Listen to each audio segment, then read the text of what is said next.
Oh, I am dying. So, as you can hear, I'm loaded with a cold. I actually feel much better than I sound. It's not a terrible cold. Yesterday I felt pretty crap, but today I feel much better, but I am loaded with the cold. I have a tendency that when the weather changes, I always end up getting a cold. Not yet had my flu jab either, so I should probably see about that. So needless to say, I have put on a little bit of slap today, feeling a little bit better. Haven't washed my hair in 4 days, so we're looking a little bit Kurt Cobain up here, but we've plastered it in dry shampoo and we're going to try our best. Also looking a bit like a floating head in this jumper. I'll tell you about this jumper in a minute. This video is going to be about products that I regret buying. Not always necessarily because the product is crap. Some of them are because the product's crap, but also because it's been something that I've not used, it's not suited my skin type. Basically things that I regret buying, or maybe I've bought into the hype and picked something up and thought, why did I do that? So that's what this video is going to be about. But just before we start that, I want to mention a couple of things. First of all, this jumper, God I love it. This is one that I've seen all over Instagram, everybody's got it, but I did actually buy it before I noticed everybody was buying it, because I'm one of those annoying assholes who's like, I don't want it if everybody else has got it. But I picked this up in Primark. It was £13, bargain, and it's one of the ones that's as seen in Glamour, you know, I've got that wee section.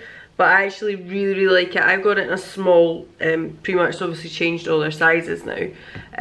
Basically, I think it's great. I'll put a little picture of me wearing it on my Instagram with a pair of kind of leatherette trousers the other day. Leather trousers, whatever you want to call it. Oh my god, my voice. If you would like to see a wee haul of all that stuff, please let me know. I'd be more than happy to put it together for you. But things I have been wearing throughout the last few months, I've not like collected them all together and not worn them. So if you'd like to see that, let me know. So bear with me while I put a bit of lippy on and look a bit more human. There we go, that's a bit better. I now look a little bit more finished. I'm not going to come in any closer to let you see like the tone or the colour of it, because frankly I have to wax my moustache and you'll see it. So unless you don't already see it, I'm not coming in any closer to show you this lipstick, but that's a lipstick. Now let's actually move on to what this video is about. Doesn't pass the cup test though. Okay, so where do I start? I think I have to start with one that I've spoke about on many occasions, that a few of my close friends almost take the mickey out of me for, because it annoyed me so much. It is the Bad Gal Bang mascara from Benefit. Now I did only buy a small version of it, thank fuck, because this is absolute mint. Do you know something? I actually watched a video the other day and it was kind of like a products hits misses type thing. Tati actually said the exact same thing as me, and I think that woman knows what she's talking about, and if she says it's crap, then it's fucking crap. I don't understand the hype around this. I don't understand why people went crazy for it. If you want to have clumpy looking spider eyelashes, then you crack on. I tried a mascara the other day in my last video. It was a Givenchy one, and it had that kind of slightly clumpy look to it. I know sometimes clumpy eyelashes mean a little bit more voluminous lashes, but this to me ends up making you look like you've got 4 little stick spider eyelashes together. They all stick together, they don't spread out and fan out, they like clump, like instantly clump, and there's no getting away from it. Once you've started, you just can't help it. I've tried to put on one coat, I've tried to put on a few and, you know, spread them out a wee bit. It doesn't work. I mean, the fact that they were then giving them away in Birch boxes and glossy boxes and whatever other bloody boxes you want to say, that speaks volumes to me. And as I've said before, I use Roller Lash religiously. So it's nothing to do with Benefit, and I hate to be one of these people who be like, it's not the brand. But it's not the brand. I do like things from Benefit, and sometimes companies just don't get it quite right. And I think they must have spent quite a lot of money on the marketing for this, because people were talking about it like crazy, but it's crap. I've got a little list of things I hate, so I'm going to tick off the Bad Gal Bang one now. Oh bugger, I don't have it with me, it's in the bathroom. But I made a video about masks. I made a few videos about masks, which I might actually continue. I'm thinking about doing a cleansing balm battle. I done a face mask one, which was a kind of peeling mask, a glycolic peel kit that was from number 7. It was £25 and done nothing, absolutely nothing. I wouldn't recommend it. I didn't see any change on my skin whatsoever. I actually don't really know what it did do. It comes with 8 little vials of the treatment, so 8 goes at the treatment, but I've used 1 and the other 7 are just sitting in my bathroom. I don't even know what I'm going to do with them. I did think about selling it on Depop, like, you know, just getting rid of it. Maybe somebody would use it, but I actually feel like that would be a bit nasty because it does nothing. Nothing at all. So I would swing and give that a miss. It's crap. It's rubbish. And again, love number 7, having so much number 7 stuff, so it's nothing to do with them as a company, but I think they've just totally missed a trick on that one, but that's my opinion. Now I'm going to talk about 2 tanning things.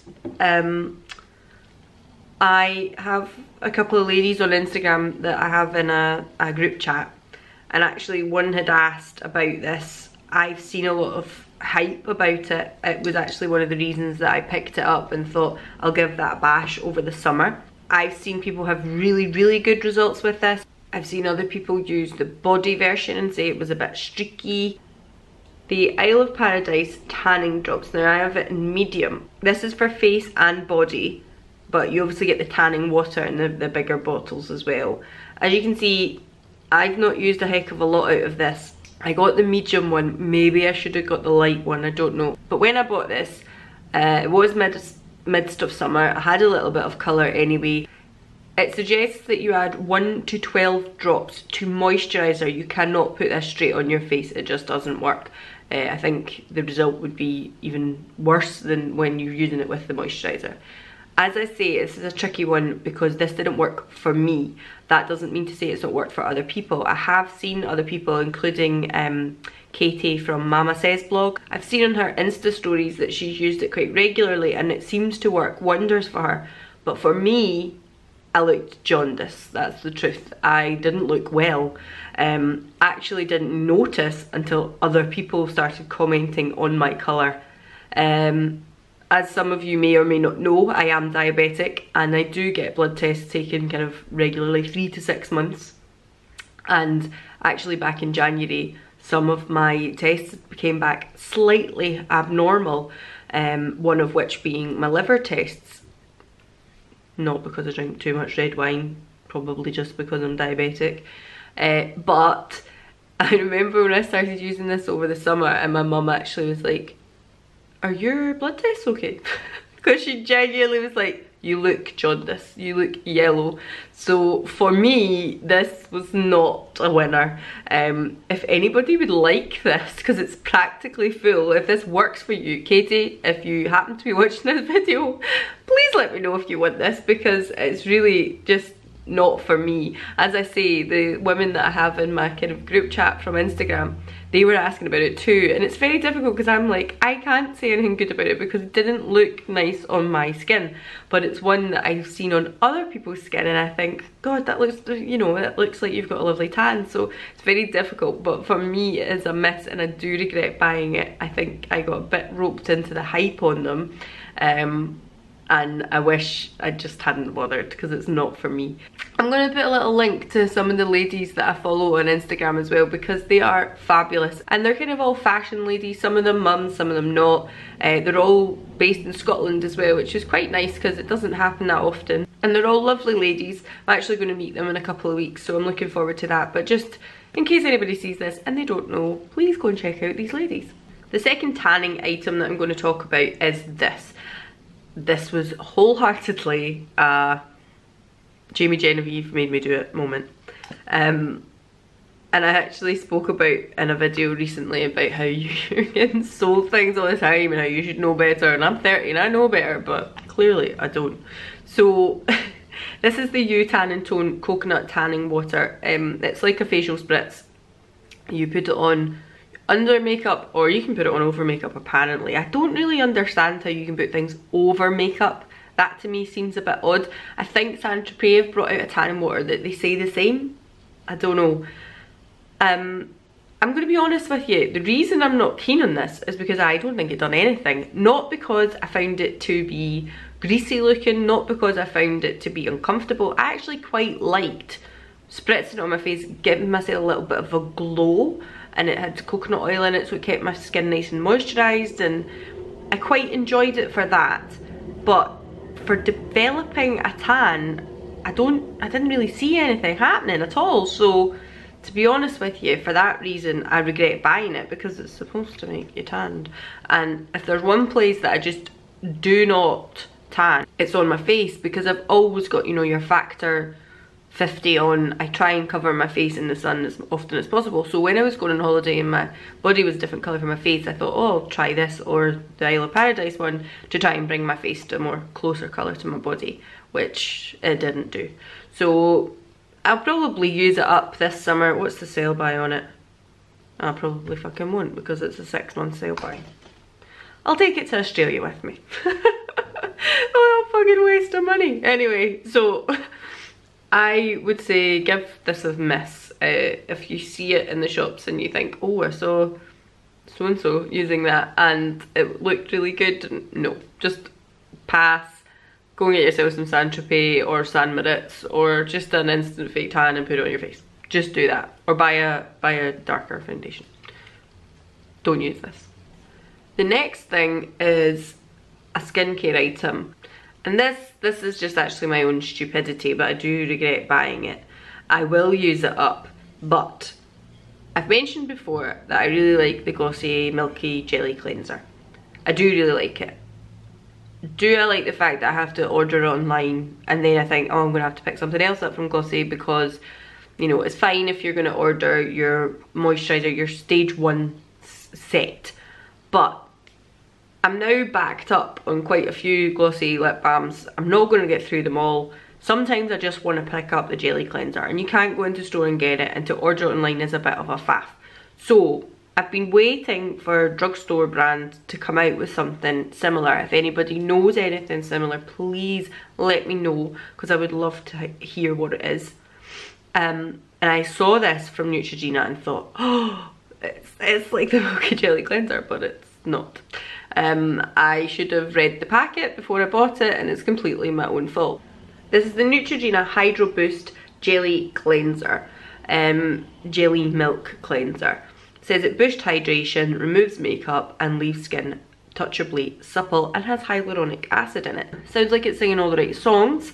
I thought, excellent, let's squidge it out, let's wash my face, let's see how we go with this. That's not how you use it. And that's where my downfall was. So you apply this to cotton wool and then wipe it over your makeup to remove. For me, sometimes that's fine, but if I'm going to do that, then I'm going to use my micellar water. I find as well that if I'm going to take that step at night, it's probably because I can't really be bothered going to wash my face. 9 times out of 10 I would rather go and use a cleanser to actually take all my makeup off. If I am using my micellar water, it's either because I've got very, very heavy makeup on, or because I just can't be bothered going and wash my face, which is really bad, but I'm gonna be fucking honest, like, who can be bothered doing washing your face every single night? I try my best to. So this kind of now sits on my shelf with no need to use it. I have used it on a cotton pad and tried it that way. I don't find it as effective as my micellar water. It's a little bit more messy, it's a little bit more fiddly because it's a gel going onto a cotton pad and blah. I'll try and use it up, and what I probably will do is use it in between days with my micellar water, because it's just a waste otherwise. If anybody uses this and wants to let me know, you can have it. This is becoming one of these like giveaway videos that I don't even read. It's like, it's my crap I don't want, would you like it? So I regret buying this, but it was my own stupidity. I should have read it properly. That was my own fault. I'm not saying that it's not good, but not as effective as a micellar water. I wouldn't pick it up again. So we're moving on to some makeup bits now, which is a little bit more exciting. First of all, you might be shocked to hear this, but it's from The Ordinary. And what is going on with The Ordinary? I am somewhat upset and I don't really know what to think. The video that was recently posted on Instagram, I don't even know what that meant. I don't even know. But then it's like, are they still going to be selling stuff? Are they going up the Swanee? I genuinely am a little bit worried because I like the products. I can't say anything bad about the products. I've been using them for well over a year now. I like what they've done for my skin. I've enjoyed using them and they're reasonably priced. So I feel kind of bad that it's like, because of the guy who launched them, they might go down the tubes. I don't know what's going to happen with them, obviously, but it's very disconcerting. So this is one that you might be shocked to hear because these have been raved about as well, but it just wasn't for me. It is The Ordinary Colours foundations in the serum and the full coverage. Now, the serum foundation is meant to be kind of light coverage, everyday wear, and it has SPF 15 in it, so you know, again, it's singing all the right songs. But I found that this done the thing I was talking about that concealers do sometimes with me. It had that feeling that if you were to pump out a foundation without shaking it, it would have separated pigment to liquid. So even with shaking it, I put it on and I found it to be somewhat streaky. It didn't sink into my skin, and for being a serum foundation, I expect it to be more like a tinted moisturiser or a BB cream. I didn't find it like that. I found it to be really quite chalky on application. So the serum one, the one that I thought I was going to absolutely adore, straight off the bat I was like, not for me, no, I don't think so. I've tried it over and over again. I actually sold the neutral one I had on Depop, and I probably will do the same with these because people love them. They aren't, I can't sit and say that they're crap products. People rave about them, but then people rave about the Bad Gal Bang, and I think that's a lot of nonsense as well. So I think I will try and sell these. They've obviously been used a couple of times, but I'm never going to use them, and there's still quite a fair amount in them, and you get 12 months on them. I mean, I'll just show you here. So that's me just brought it out, and I've not used this for a while, and that's how liquidy it is. You can see there, it's just sitting on the top. Now, clearly, you're supposed to shake it, which will mix up the colour. But I'm not going to squirt it onto my hand because it'll make a mess. When I squirt it out, it's very liquidy. Very, very liquidy. It's just not for me. It's a serum, but I need a moisturising cream colour. I need something like the No. 7 BB creams, the Eborian BB cream, you know, something with a really nice texture to it, not just a watery something with colour in it. So it's not for me. The full coverage one, however, I found the texture to be much better, but I don't wear full coverage every day, so it's a kind of lesser of two evils. I did find the texture of this one to be better. I found it done the whole chalky thing a little bit less with the right moisturiser underneath, but I found it took a lot of work. It's just not for me. They're supposed to be easy breezy, as good as top of the range foundation and BB cream serum foundations. No, I don't think they are. I know they're cheap, and I've seen a lot of people rant and rave about them. Maybe people with more oily skin do like them because they have that kind of more chalky effect, so maybe they absorb oils throughout the day a bit better. Me, it just picks up on any little dry patch that I have. It doesn't moisturise, and they are not for me. So again, this is a difficult one, but I wouldn't repurchase them, and I wouldn't recommend them for anybody who's got a similar skin type to myself. But I can't say that they're crap, I can't say they're rubbish, because they might work for other skin tones, other skin types, and it really just is a matter of trying it. Again, if anybody wants them, let me know, because I'm not going to use them. The next thing is from Clinique. It was the Build Your Own drops from Clinique. Now this is a tiny little bottle, and I've actually seen number 7 recently have came out with a similar product. So this is pigment drops to add to your moisturiser. As I say, number 7 have just very recently, I've seen it come out with something very, very similar. I don't know what the price difference is, but these weren't cheap. I like the idea of it. I think it's quite good. I'll just show you. So they're very watery, you can see there. So you put a few drops into your moisturiser, you mix it with your moisturiser, and it adds a bit of colour to your moisturiser. All great in theory, meant to be fantastic. Great, gives your moisturiser, whatever moisturiser you like, a nice tint to it. But I'll tell you what my problem was. I generally, on a day-to-day basis, wear a moisturiser with an SPF in it. I found if I added these to a moisturiser that didn't have SPF, they worked fine. If I added them to one with an SPF, it seemed to, for some reason, I don't know if it was this product or if it's the SPF, but I did try different moisturisers with SPF, not just the one. I even tried to mix it with sun cream, and I found that it balled up. It was doing that bobbling thing, like they balled up on my face, and I was just pushing about tiny balls of moisturiser and colour. It just didn't work. If, like I say, I mixed it with a moisturiser that didn't have SPF in it, it worked fine.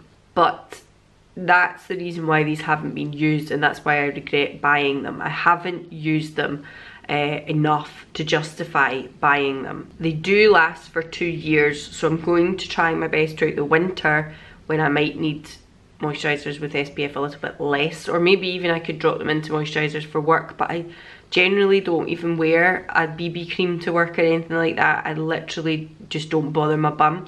So I'll see, I'll try and use them up. Again, if anybody uses these and likes these, I have the colour 110 if you want them. Let me know.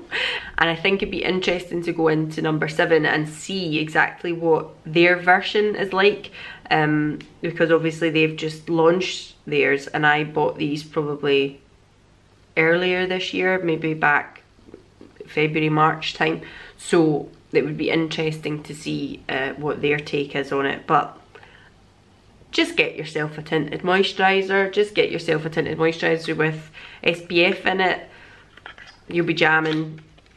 I also didn't find that if I put 1 drop in, or if I put 3-4 drops in, it made any real difference. So that as well, that's the whole point, isn't it? Blend your own, but it didn't seem to do that, so it's a pass.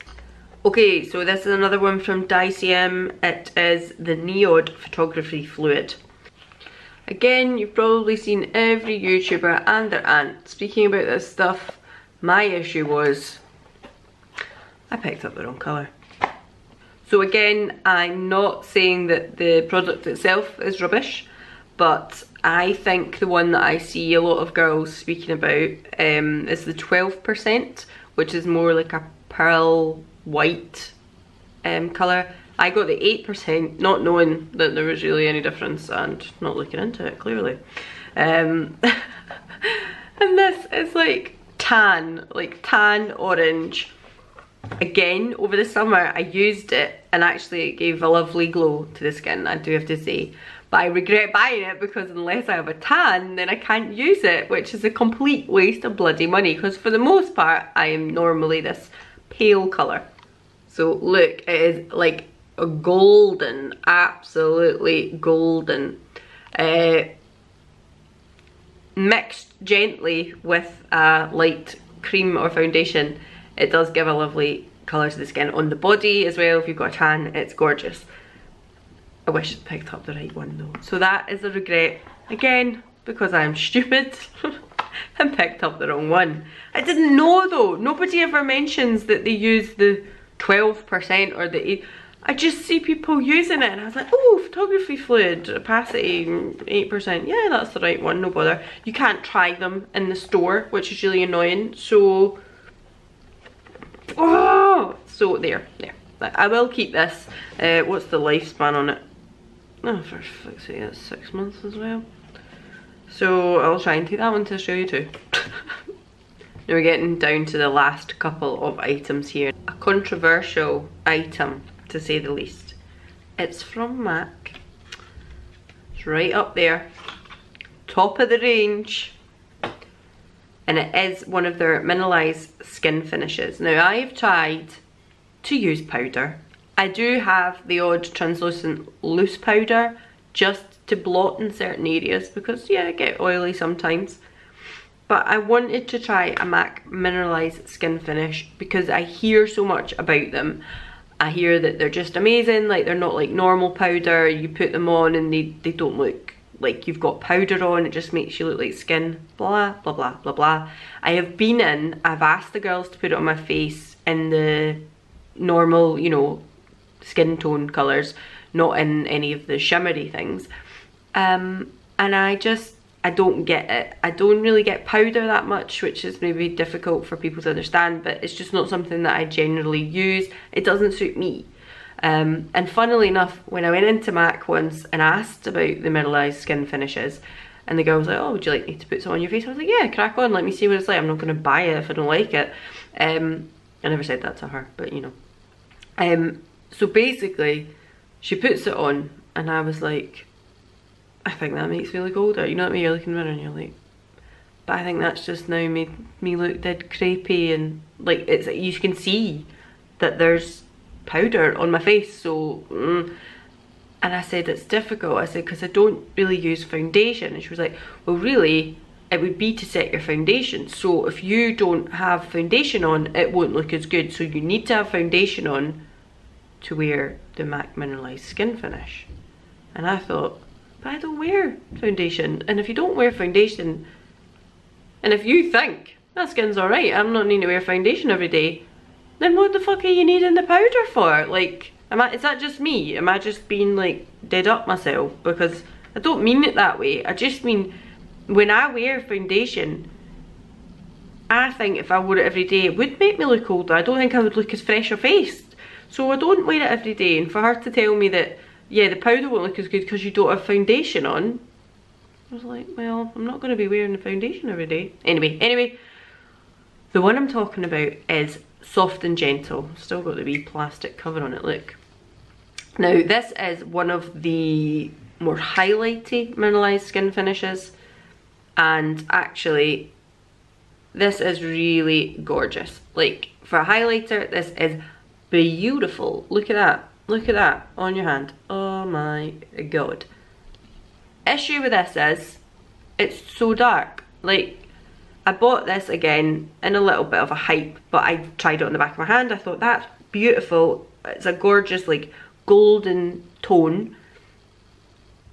And then I put it on my face, and when I looked straight forward, it was like two dark stripes right up the side of my face. Like, they were so clearly there. When I turned to the sides, don't get me wrong, it was, wait no, I'll just put it on. I'll just put it on and show you.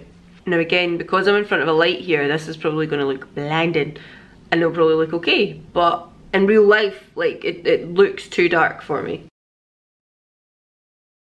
Yeah, it's like a blinding highlight. I mean,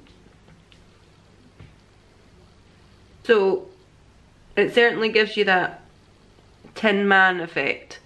Boom, boom. I get why people like it. I'm not saying it's a crap product, but I don't know if it's really noticeable because I'm under this light, but when I look at this straight on, I find it to be really dark on my cheekbones. I find that it's really noticeably like tiger stripes. So therefore, for that reason, it hasn't been used as much as it should. I'm looking at it just now and I'm like, oh yeah, that looks quite good. But I know as soon as I was to put it on a day-to-day basis, it would be really noticeable. It's just not subtle enough for me. So it's a miss for me, and I am definitely going to try and sell this on because it wasn't fucking cheap. I think there'll be a million people would love this and love the look of this. And it's a great product if that's what you're looking for. I mean, it's beautiful, like, I can't say it's not beautiful. It's just not for me, and it's too dark when I look on face on. My voice is getting worse, isn't it? And lastly, I didn't actually purchase this. It was very kindly bought for me by my other half and my mum, and then I had to return one. And I spoke about it before in my Naked palette video. It is the Naked 3. This is a lovely palette. I'm not saying it's a bad palette. It was just a palette I did not need. It's just a palette that the colours in it I do not regularly reach for. I don't think it was a diverse enough palette. It only had 3 mattes in it, I think, and really it started to get a bit muddy. I found you couldn't make a lot of different looks. They're all relatively pale with the exception of here. There's no real warm pink tones. They're all very like shimmery, sparkly, golden, rose gold, aren't they? So you couldn't really make different looks with this palette, and that's why I never ever reached for it. Again, it's been barely touched. I mean, I actually think there's ones in here that have never been swatched, and that to me just seems a real waste, and I shouldn't hold on to something that I'm never going to use. Although I never bought this, I do regret asking for it, because it was simply because I thought, oh, I want to have 1, 2 and 3. And I've never really used it enough. I haven't used it as much as I should have, and I don't think I ever will. Okay, so that's it. That was my wee video of things that I wish I kind of hadn't picked up, or wish I hadn't got bought for me. As I said at the start of the video, if you would like to see a little collective haul of all the kind of autumnal, wintry stuff that I've picked up, then please let me know. So that's all for now. I hope you enjoyed this. I hope that that gives you an insight into some things. Some of them are things like the ordinary foundations, people have been raving about them. And sometimes I think people wonder, you know, should I give that a go, shouldn't I? And it just gives you another aspect, another viewpoint to have before actually jumping in there and buying them. As I said again, anybody wants any of this stuff, then let me know, and you know, we can, if it's the MAC one, then I'll be asking for some pennies for it, but if it's other stuff, just take it off my hands, I don't need it. Please go over to Instagram and follow me over there. I would really appreciate that. I really like posting all my kind of fashiony style stuff on there and my travel escapades. I am on Twitter now as well. I'm trying my best to keep going on Twitter and still use it and get why I'm just telling everybody how I'm feeling all the time. I don't know, it's a bit strange for me, but I'm still on there. So I'd really appreciate to get a little follow on there as well. Please like the video if you did. Please subscribe, that would be lovely. Please have a little conversation down in the comments as well, because I really like just talking to other people about similar things and similar interests. That would be smashing. But thanks for watching. Bye. I've seen people say that it's okay. I've seen people, oh, I've got hair in my mouth. I've got fucking hair in my mouth and it's driving me crazy. This is Neutrogena Hydro Boost. See this hair on the lip? It is driving me bananas. There we go. Again, you've probably seen every YouTuber and their aunt